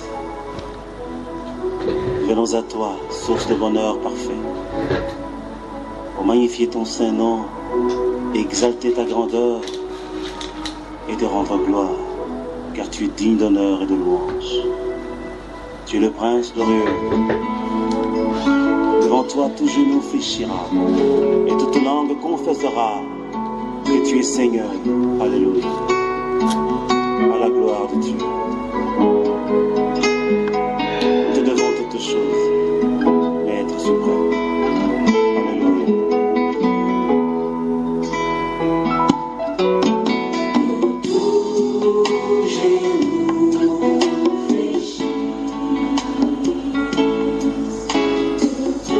Le Seigneur Jésus a dit à ses disciples que lorsque vous me verrez, votre joie sera parfaite et personne ne vous ravira votre joie. Je veux que vous gardez cela à l'esprit. Il dit lorsque vous verrez, il n'a pas dit je vous donnerai des comptes en banque, je vais remplir votre compte en banque mystiquement. Il dit quand vous me verrez, votre joie sera parfaite et personne ne ravira de cette joie-là. Qui désire avoir cette joie-là? C'est ce style de joie où le monde ne dit plus rien pour vous. Vous aussi, n'est-ce pas? Moi également, je désire. C'est donc pour cela que nous mettons notre espérance dans ce Dieu vivant et vrai, celui qui est mort et ressuscité et qui apparaît et qui veut visiter ces gens. Je prie donc qu'il visite chacun de nous afin que notre foi soit basée sur le roc de la résurrection. Si cela est fait, il y a des questions que vous ne poserez plus. Quelqu'un dira n'importe quoi de Jésus, vous allez comprendre effectivement que c'est par amour pour Dieu que Dieu se manifeste. Oui, c'est par l'amour de Dieu qui se manifeste à qui il veut. Posez-vous juste la question, ça lui coûtait quoi après sa résurrection de se montrer à Caïphe et tout ça pour lui donner la preuve? Comme pour compliquer la tâche, dans Actes chapitre 9, lorsqu'il apparaît à Paul, il fait de tels enseignes qu'il frappe, tout le monde tombe. Seul Paul entend le bruit qui se passe dans la voie, parce que l'appel lui est destiné. D'autres personnes se posaient la question aux soldats qui étaient avec lui, ils ont dit c'est sûr que c'est l'ouragan du sable qui nous a renversés. Ils vont dire cela. Mais la Bible déclare, j'entendis le Seigneur parler en langue hébraïque, Saul, Saul, pourquoi me persécutes-tu? La visitation pour l'application dans le ministère. Écoutons bien, et là nous allons lire cette visitation de Jésus vis-à-vis de l'apôtre Paul. Souvenez-vous, si vous venez devant l'apôtre Paul, vous dites, Jésus est mort et ressuscité, il va gifler vos nez là. En tout cas, Étienne en a pris, après ça dépend. Quand il comptait ces histoires-là, que le Dieu de nos pères a fait ceci, il a fait ceci, il a dit, développe bien. Parce qu'il a dit que je vois Jésus debout à la droite de Dieu. On dit, ah, vraiment, hein, autant un tel homme ici. Vous savez cela? Paul, la Bible déclare, dans ce livre de Actes, chapitre 22, 23 et 24, il dit que lorsqu'on tuait les saints, remarquez que comment les arrête. Lorsqu'on tuait les saints, il dit, j'ajoutais mon suffrage à ceux qui les faisaient mourir. Vous voyez cela? Donc, Paul était un meurtrier par coaction. Pourquoi il le faisait? Parce qu'il n'y a pas de révélation. La Bible déclare que lorsqu'il n'y a pas de révélation, le peuple est sans frein. Or, Jésus s'est montré effectivement à cet homme qu'il était en train de tuer. Pourquoi ne faisait-il pas que les gens qui étaient là-bas puissent voir qu'il était effectivement là? Il ouvre seulement les yeux d'Étienne afin que Étienne puisse voir ce qui se passe dans les cieux. Quand il dit encore ça énerve les gens. Et ce Paul-là dira dans le livre de Galates chapitre 4 que de la même façon que, en regardant les naissances d'Isaac et d'Ismaël, et de la même façon comme le fils né selon la volonté de l'homme, mais encore selon la chair, persécuter celui qui était né selon l'esprit, il en est aussi de même aujourd'hui. Souvenons-nous, d'après le livre de 1 Corinthiens chapitre 2, la foi doit être basée sur la puissance de Dieu et non sur la sagesse des hommes. C'est pour cela que si on vous construit votre foi sur la sagesse des hommes, une autre sagesse plus supérieure viendra déconstruire cela. C'est donc pour cela que quelqu'un peut passer d'une religion à une autre. Moi j'étais bouddhiste, j'ai compris que c'était pas bon chose d'aller chez les zoroastres, j'ai compris que c'était pas bon chose d'aller chez les taoïstes, continue comme ça là. Qui continue? Mais quand Christ vous convertit, personne ne peut plus enlever cela parce qu'il n'y a pas de déconversion. Ce n'est pas possible. Vous pouvez entrer dans l'islam, vous sortez, vous dites non, j'étais là-bas. Vous dites, je suis converti en islam. Oui, vous êtes converti en une religion. Christ Jésus n'est pas une religion. C'est le transformateur de nos âmes. Le transformateur. Lorsque vous êtes né de nouveau, il n'y a plus de chemin retour. Écoutez bien cela. Lorsque vous êtes né de nouveau, de la même façon comme la première naissance et la naissance naturelle, il n'y a plus de il n'y a plus de chemin retour. Quand un enfant sort du placenta, il ne peut plus rentrer. Le processus est enclenché, cet enfant doit grandir. Il peut être chétif, avoir des maladies, mais c'est parti pour sa destinée. Ainsi en est-il de naître de nouveau. Quand tu es né de nouveau, on ne peut plus te reconvertir. C'est pour cela que les nés de nouveau ne peuvent pas chuter et rentrer en arrière, c'est pas possible. Même s'il fait n'importe quoi, il dandine pas n'importe où, il est en mission tout simplement. On va le corriger, il va rentrer. Voilà. Alors, voilà Jésus qui apparaît à Paul, l'apôtre. Voilà Jésus qui apparaît à Étienne. Le Sanhédrin discute et il discute. Il a de leur expliquer l'écriture. Les écritures sont bien. Je suis en train de citer là le livre d'Actes, chapitre 7, 8 et 9 et par réconciliation dans l'avancée. Et puis il finit d'étayer sur les écritures depuis le début de Genèse, chapitre 12, quand Dieu a appelé Abraham en descendant jusqu'à ce qu'il arrive à Jésus. Et puis la Bible déclare, il a dit cette parole qu'il ne fallait pas dire. Je vois, voici le ciel, je vois le ciel ouvert et je vois Jésus. Frère, il n'y a pas un verset coranique pour ouvrir le ciel. Il est resté, le ciel l'a contacté, a ouvert, lui a donné les yeux qu'il peut voir dans l'année-lumière, à des années-lumière. Il l'a vu. Et le Saint-Esprit lui a ouvert la bouche qui parle pour énerver afin qu'il vienne au ciel là-bas. parler de la visitation. Et puis Étienne l'a dit, je vois le ciel debout, ouvert, et écoutez bien, vous êtes à côté d'Étienne, vous êtes croyant aussi. Il est écrit que c'est Étienne seul qui a vu. Vous êtes à côté de vous, regardez la même direction dont vous regardez. Vous ne verrez pas quelque chose. Lorsqu'il a fait la première visite, lorsqu'il était dans les eaux, alors qu'on le baptisait là-bas, quand le ciel s'est ouvert, le Saint-Esprit tabernaclait sur le corps, c'est Jean le Baptiste seul qui a vu. Parce que c'était son signe à lui. C'est pour cela que quelqu'un sera quelque part, l'ange peut être à côté de toi, toi seul tu vois. Enfin, vous pouvez lire ça dans le livre des prophètes Daniel, au chapitre 10 et 11. Il était là à côté du fleuve là, du grand fleuve. Subitement, cette grande apparition énorme s'est passée au devant de lui. Les gens tout autour savaient tout simplement qu'il y avait quelque chose qui ne va pas. L'environnement avait changé. Seul Daniel avait vu ces gigantesques anges qui se tenaient là-bas au devant. C'est pour ça que les prédicateurs qui ont des paroles loin de Dieu ont des armes offensives et défensives parce que nous ne combattons pas seuls. Quelqu'un se trouve à côté de nous. Vous pouvez voir, vous pouvez avancer avec un prédicateur. Vous levez la main comme ça, c'est votre dernier souffle que vous faites. Sans savoir ce qui arrive. Quelqu'un vous gifle comme ça, votre tête tourne 360 degrés, vous tombez, vous mourrez. Parce qu'il y a la présence qu'il envoie à notre service. Mais, ce n'est pas fait pour que tout le monde le voit. Écoutez ça, l'ange de l'Éternel campe auprès de ceux qui le craignent. L'ange de l'Éternel campe. C'est quoi ça veut dire camper? Qu'est-ce que veut dire camper, mes chers?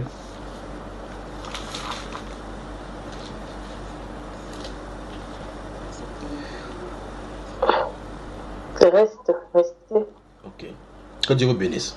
Chapitre 22 dans les Actes des Apôtres. Je vais lire à partir du verset 1. Lorsqu'il y a une tribulation là-bas, vous connaissez l'histoire. Enfin, prenez Actes des Apôtres pour vous lire en avance. Sinon, je vais commencer à raconter l'histoire depuis le début jusqu'à la fin ici. Homme frère, à partir du verset 1. Homme frère et père, écoutez ce que j'ai maintenant à vous dire pour ma défense. Lorsqu'ils entendirent qu'il parlait en langue hébraïque, ils redoublaient des silences. Et Paul dit, je suis juif, né à Tars, en Cilicie. Ça, c'est en Italie, là. Mais j'ai été élevé dans cette ville-ci et instruit au pied de Gamaliel, dans la connaissance exacte de la loi de nos pères, étant plein de zèle pour Dieu, comme vous l'êtes tous aujourd'hui. J'ai persécuté à mort cette doctrine, liant et mettant en prison hommes et femmes. Le souverain sacrificateur et tout le collège des anciens m'en sont témoins. C'est terrible. J'ai même reçu d'eux des lettres pour les frères de Damas où je me rendis afin d'amener liés à Jérusalem ceux qui se trouvaient là et de les faire punir. Comme j'étais en chemin et que j'approchais de Damas, tout à coup vers midi, une grande lumière venant du ciel resplendit autour de moi. Je tombais par terre et j'entendis une voix qui me disait, Saul, Saul, pourquoi me persécutes-tu? Je répondis, qui es-tu, Seigneur? Et il me dit, je suis Jésus de Nazareth que tu persécutes. Ceux qui étaient avec moi vivent bien la lumière. Mais un de ces jours, si le Seigneur le permet, je vais expliquer ça avec le chapitre 9 là, où il est dit là-bas à partir du verset, le verset 27, enfin, on va voir ça au chapitre 9, l'aspect du verset du chapitre 9, de ce qu'il dit par rapport à ceci. Ceux qui étaient avec moi vivent bien la lumière, mais ils n'entendirent pas la voix de celui qui parlait. Tu parles. Alors je dis, que ferais-je, Seigneur? Et le Seigneur me dit, lève-toi, va à Damas, et là on te dira ce que tu dois faire. Je parle des visites de Jésus. Cette personne s'est de converser avec Jésus, qui est ressuscité des morts. Voici son appel. Jésus l'a visité. Pas vrai, mes soeurs? Écoutez bien, comme je ne voyais rien à cause de l'éclat de cette lumière, ceux qui étaient avec moi me prirent par la main et j'arrivai à Damas. Remarquez bien que dans la défense de l'apôtre Paul, personne parmi tous ceux qui ont été témoins de leur conversion, remarquez encore une grâce d'avoir été avec l'apôtre que nous lisons aujourd'hui et nous louons ses œuvres et de ne pas croire. On s'attendrait à ce que ces gens, ceux qui étaient là, qui sont témoins de sa conversion. Et il dit ici que le souverain sacrificateur est témoin, ceux qui m'avaient donné la lettre. Personne ne revient pour dire, quelque chose certainement est arrivé à ces garçons-ci. Ces gens, ceux qui ont vu la conversion, ils ont vu que quelque chose les a frappés. Et on a vu Paul aveugle, qui ne voyait pas, arriver là-bas, 3 jours après, il l'a vu. Quelqu'un doit se poser la question que quelque chose d'anormal et surnaturel est passé à ces garçons. De quitter et commencer à prêcher la personne contre qui tu persécutais quelques jours plus tôt. 3 jours a suffi pour que l'apôtre Paul commence à prêcher Jésus est le Christ. Vous parlez de révélation. Jésus l'a visité. Mais Jésus l'a visité, ils étaient en groupe, en cortège, pour aller faire une mission militaire à Damas. Jésus l'a converti, lui, laissant les autres. Que vous ensemble. Il s'est montré à lui. C'est lui qui a vu la grande lumière. Tout le rayonnement qui était tout autour, les gens ne savaient pas ce qui se passe. Ils savaient que quelque chose d'anormal s'est passé. Mais quoi, ils ne savent pas. C'est la personne à qui destiné qui était là. Donc vous pouvez être là en famille. Et puis vous voyez tout simplement entre quelqu'un entre vous. Vous voyez dans la vision. Vous pensez que tout le monde voit ce que vous voyez là. Continuons ici. Écoutez, le Seigneur dit, verset 10. Et le Seigneur me dit, lève-toi, va à Damas. Et là on te dira tout ce que tu dois faire. Damas, c'est la capitale d'Assyrie aujourd'hui. Que nous voyons aujourd'hui, les gens sont en train de bagarrer là-bas. Ils se situent. Paul est entré là-bas. Comme je ne voyais rien à cause de l'éclat de cette lumière, ceux qui étaient avec moi me prirent par la main et j'arrivai à Damas. Or, un nommé Ananias, homme pieux selon la loi, et de qui tous les juifs demeurant à Damas rendaient un bon témoignage, vint se présenter à moi et me dit, Saul, mon frère, recouvre la vie. Au même instant, je recouvrais la vue et je le regardais. Il dit, écoutez maintenant, écoutez ça. Le Dieu de nos pères t'a destiné à connaître sa volonté. Écoutez bien ça. À voir le juste. J'aime ça. Je me sens vraiment bien subitement, je vous le dis. À voir le juste. Dieu t'a destiné à connaître sa volonté. Vous voulez connaître la volonté de Dieu? C'est pour cela que vous lisez l'apôtre Paul. Vous avez l'impression qu'à un moment donné, c'est vendre. Il n'avait pas le choix parce qu'il connaissait la volonté de Dieu. Or, nous avons la pensée de Christ. Tu parles. Nous avons la pensée de Christ. Vous voyez cela? Car nous avons reçu de son esprit pour connaître sa volonté. Enfin, tout le monde, tous ceux qui sont nés de nouveau ont son esprit. Mais la question c'est, pourquoi certaines personnes ne connaissent pas sa volonté? Lui, il avait la volonté. Parce que dans la mission de Dieu, il lui a donné toute la volonté. Je vous ai annoncé tout le conseil de Dieu sans en rien cacher. Qui sommes-nous pour que Dieu nous dise ses plans à lui? Cette question me dérange. Qui sommes-nous? Pourquoi il dit, voici ce qu'il faut faire? Il pourrait rester tranquille, vous venez, vous chicote, vous envoie là-bas. Vous ne pouvez pas apprendre vous-même à vivre. Mais il communique ce qu'il veut qu'on fasse. Ce qu'il veut, comment il veut que nous marchions. Ce qu'il n'aime pas et ce qu'il aime. Il faut qu'on fasse attention avec ce Jésus. Berger de la sainteté, bonsoir. Vous avez moi, n'est-ce pas?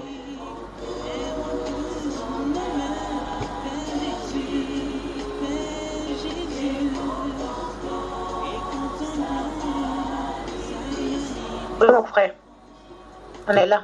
Oui, et c'est qu'il y a donc je voulais tester pour voir si ce même retard subsiste. Verset 14, il dit, le Dieu de nos pères t'a destiné à connaître sa volonté. 1.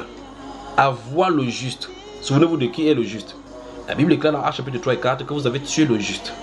Il s'agit de Jésus. À voir le juste et à entendre les paroles de sa bouche. Quelle grâce. Car tu lui serviras de témoin auprès de tous les hommes des choses que tu as vues et entendues. Donc, Ananias lui parle comme ça. Paul a eu des visions et des choses qu'il a déjà vues, qu'il garde en lui-même. Vous avez moi, mes chers?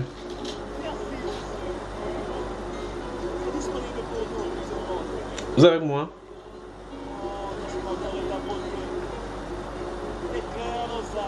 Amen, amen.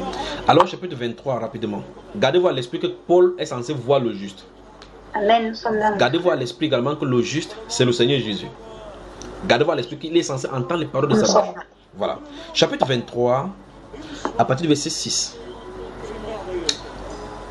Actes des apôtres.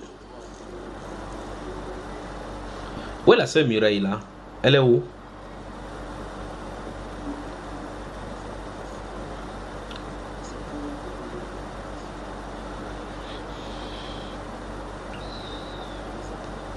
Écoutez.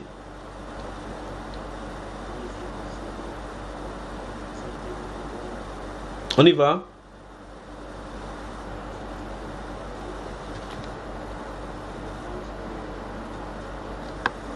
Devant toi, toujours nous fléchira, et toute langue confessera que tu es Seigneur. Alléluia.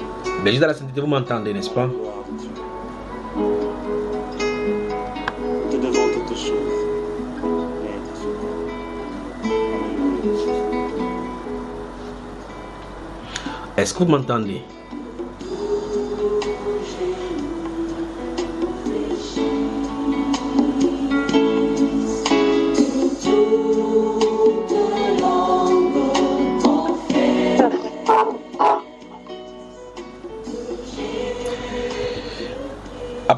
Actes des Apôtres chapitre, je crois que la connexion n'est pas stable. Là, on va y revenir dans une autre partie, plaise au Seigneur, mais je vais brosser ça rapidement. Actes des Apôtres chapitre 23, à partir du verset 6. La Bible déclare, Paul, sachant qu'une partie de l'assemblée était composée des Sadducéens, je crois qu'il a cité ça tout à l'heure, et l'autre des pharisiens s'écria dans le Sanhédrin, homme frère, je suis pharisien, fils des pharisiens, c'est à cause de l'espérance et de la résurrection des morts que je suis mis en jugement. Quand il lui dit cela, il se leva une discussion entre les pharisiens et les sadducéens, et l'assemblée se divisa. Verset 8, car les sadducéens disent qu'il n'y a point de résurrection et qu'il n'existe ni ange ni esprit, tandis que les pharisiens affirment les deux choses. Et une grande clameur et quelques scribes du parti des pharisiens s'étant levés, engageaient un vif débat et dirent, nous ne trouvons aucun mal en cet homme, peut-être un esprit ou un ange lui a-t-il parlé. Verset 10, comme la discorde allait croissant, le tribun, craignant que Paul ne fût mis en pièces par ces gens, fit descendre les soldats pour l'enlever du milieu d'eux et le conduire à la forteresse. Écoutez, verset 11 maintenant, écoutez. La nuit suivante, le Seigneur apparut à Paul et dit, prends courage. Les visitations du Seigneur Jésus.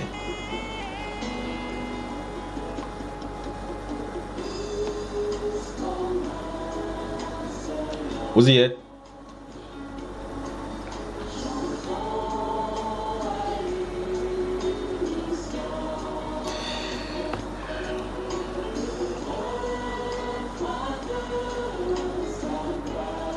C'est bon? La sœur, ça va? Je crois que la vidéo, la sœur, sur mon... Ok, c'est bon. Ça va. Alors, nous sommes au verset 11 ici. Écoutez bien. La nuit suivante, pendant qu'il est en arrestation. Ok. La nuit suivante, le Seigneur apparut à Paul et dit, prends courage. Car, de même que tu as rendu témoignage de moi dans Jérusalem, il faut aussi que tu rendes témoignage dans Rome. Et m'arrête d'abord ici pour vous expliquer quelque chose, pour qu'on se dise quelque chose de vérité. Jésus, notre Seigneur, est venu voir. La Bible déclare là, au verset 9 et 10, que le tribun est venu envoyer les soldats. On a fait sortir Paul l'apôtre au milieu de ces discussions, de ces débats vifs qui se passaient là-bas. On l'a mené dans la forteresse.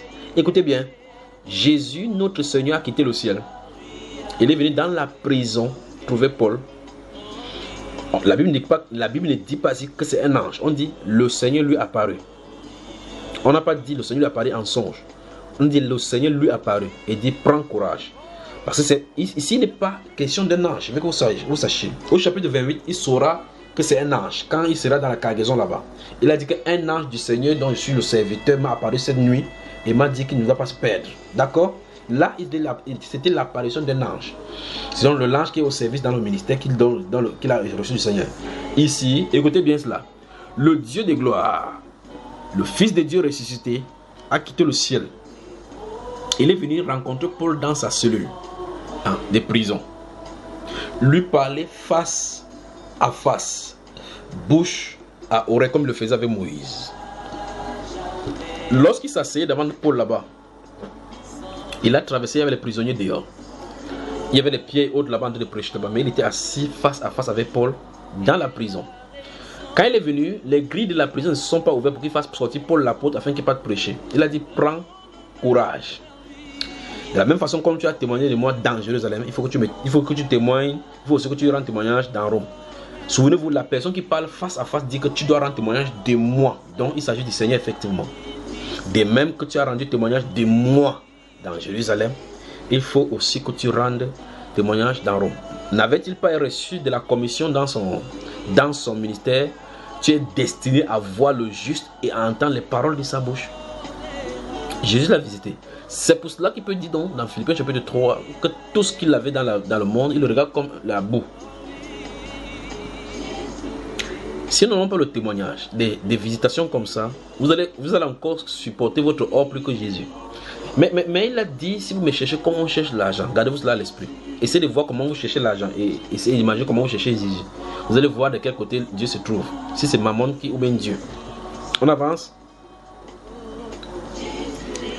Je veux que mes bien-aimés sœurs et frères comprennent ceci bien. Celui qui va venir enlever l'église, l'enlèvement de l'église, c'est une autre chose. La venue comme de l'éclair que tout te verra, c'est une autre chose. Discrètement, mais sûrement, Jésus visite son peuple. Pour les autres, il les visite dans les hôpitaux. Pour les autres encore, dans les maisons. D'autres encore dans les songes. Vous voyez, Jésus le Seigneur qui vient pour leur communiquer quelque chose.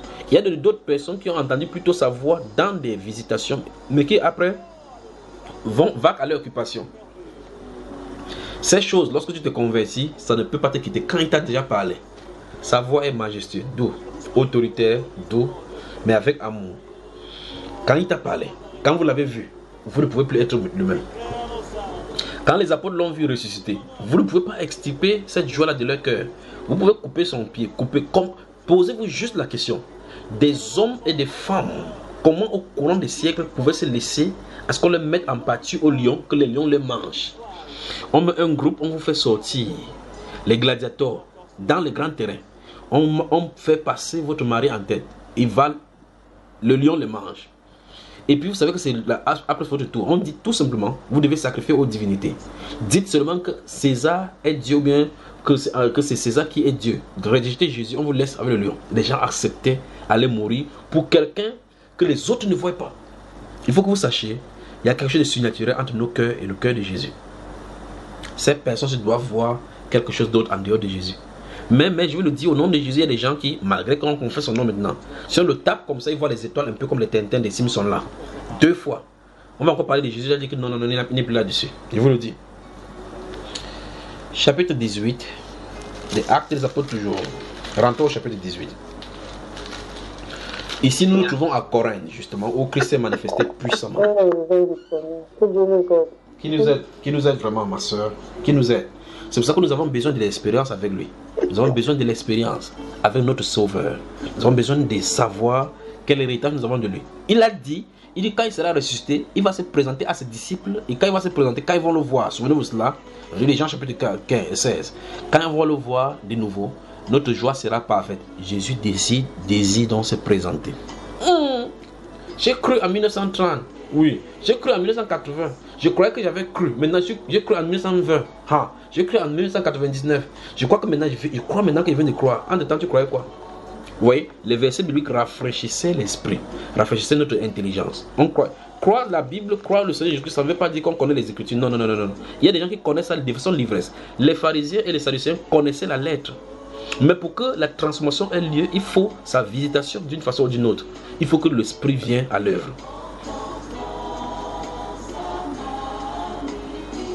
Vous y avez moi là? Dans le livre des Actes des Apôtres chapitre 18, il est question de Paul séjournant à Corinthe. Et puis, lorsque Claude avait demandé à tous les Juifs de sortir de Rome, un couple, Priscille et Aquila vont se joindre à lui. Et la Bible déclare que quand Priscille et Aquila, comme ils étaient des faiseurs de temps, tout comme l'apôtre Paul, ils se sont joints ensemble. Et comme ils étaient des croyants, ça a encore redoublé le lien de fraternité. Ils ont commencé à prêcher dans la ville de Corinthe. Quelque chose va arriver au verset 8 et 9. Qui va nous lire le verset 8 et 9?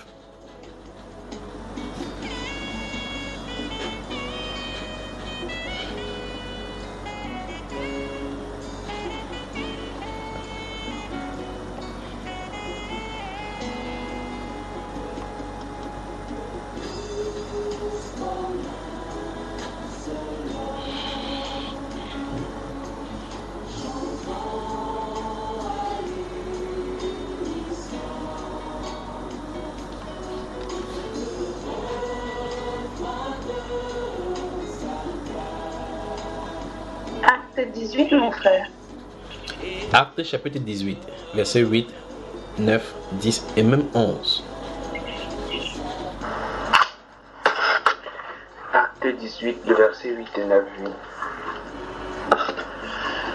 Cependant, Crispus, le chef de la synagogue, crut au Seigneur avec sa famille. Et Corinthiens qui avaient entendu Paul crut aussi.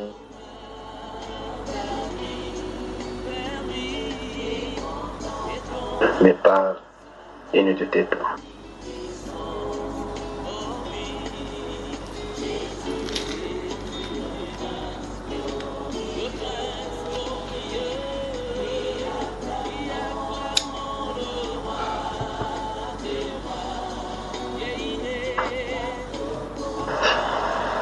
Et verset 10. Car je suis avec toi et personne ne mettra la main sur toi pour te faire du mal. Car j'ai un peuple nombreux dans cette ville. Il y demeurera 1 an et 6 mois, enseignant parmi les Corinthiens la parole de Dieu. Je suis désolé une fois de plus pour cette connexion. J'aurais souhaité développer ça un peu plus, mais je vois que la connexion ne nous permet pas de bien se déployer. Après vous, je dois travailler avec le Canada maintenant. Mais il est dit ici dans le livre des 1 Corinthiens dans le livre des Actes des Apôtres chapitre 18, parlant des Corinthiens, parce que c'est ici les Corinthiens. En lisant ces choses-ci, les passages que vous venez de lire, c'est pour ça que vous pouvez lire 1 Corinthiens chapitre 1, où Paul leur reproche du fait qu'il a duré parmi eux et déterminé que le témoignage de Christ a été établi parmi eux avec des différents dons. Dans l'attente qu'ils ont du Seigneur Jésus-Christ, il ne leur manque aucun don. En fait, j'aurais souhaité vraiment que la connexion soit bien fluente pour que nous ayons une conversation face à face. Le Seigneur Jésus dit, Paul, remarquez bien,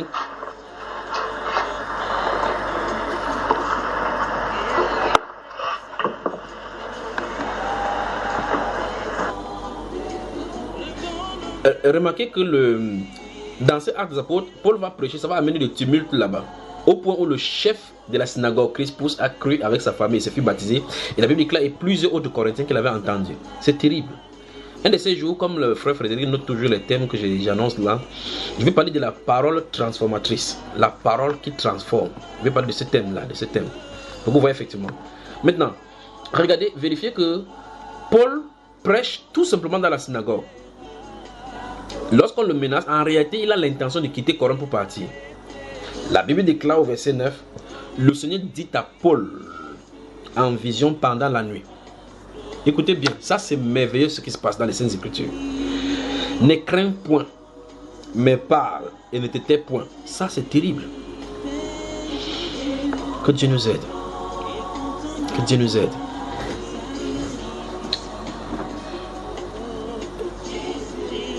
La Bible déclare dans la commission de Paul l'apôtre qu'il est censé connaître la volonté de Dieu. Quand il connaît cette volonté, il voit le juste. Il voit le juste, il entend les paroles de sa bouche. Il peut donc les répercuter, les reprendre, les donner, afin que les vies soient transformées. Alors, Jésus notre Seigneur apparaît encore une fois de plus en vision à Paul et dit, ne crains point, mais parle. Puis dit, parce qu'il a un peuple nombreux dans cette ville. Jésus dit qu'il a un peuple nombreux dans cette ville. Entre-temps, ces personnes dont Jésus a parlé ne sont pas converties. Mais Christ les connaît un à un. Mais comment il va faire? Il faut que Paul parle. Son rôle, ce sera de parler. Prêche ma parole, je vais habiter dans le cœur. Prêche, tout simplement. Prêche ces paroles, ils vont venir. Prêche, ils vont venir. Mais Christ est venu pour le lui dire. Parle. La Bible déclare qu'il a fait plus d'1 an, 6 mois à parler, prêcher seulement la parole. Il prêche seulement la parole. Ça a bombardé au point. Ça veut dire que derrière la parole que Paul prêchait, le Saint-Esprit était là pour le diriger dans le cœur, pour pouvoir déconstruire toute la sagesse gréco-romaine qui se trouvait là-bas enfuie dans le cœur. Lorsque le Seigneur est avec nous, lorsqu'il nous visite, il nous communique sa volonté, il nous donne la direction afin que nous ne soyons pas ballottés à tout vent. Jésus désire visiter son peuple. Vous avez moi, mes frères.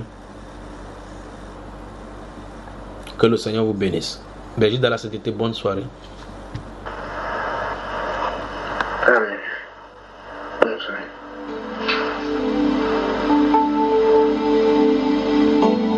Seigneur, tu es grand.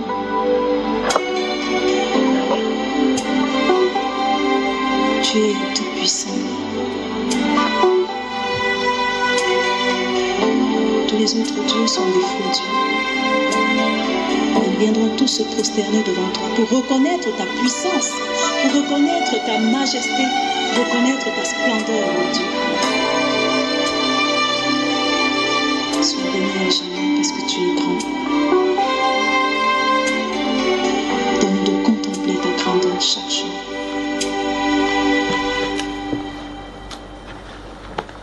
Tu es El Shaddai, Adonai est ton nom. Elohim, c'est toujours toi, le Dieu admirable, le Dieu qui pardonne. Tu es le Dieu de compassion, tu es tout puissant, tu es qui donc pourrait paraître. comparer à toi? Qui donc pourrait par hasard se comparer à toi? Le Dieu sans pareil, tu es le Dieu de tout parfait, tu es guéri des guerriers, tu es tout puissant, tu es. Les mots me manquent pour décrire la grandeur de Dieu. Les mots me manquent pour décrire la grandeur de Dieu. Quand j'étais malade, tu t'es révélé à moi en me guérissant. Aussi tu es mes désirs.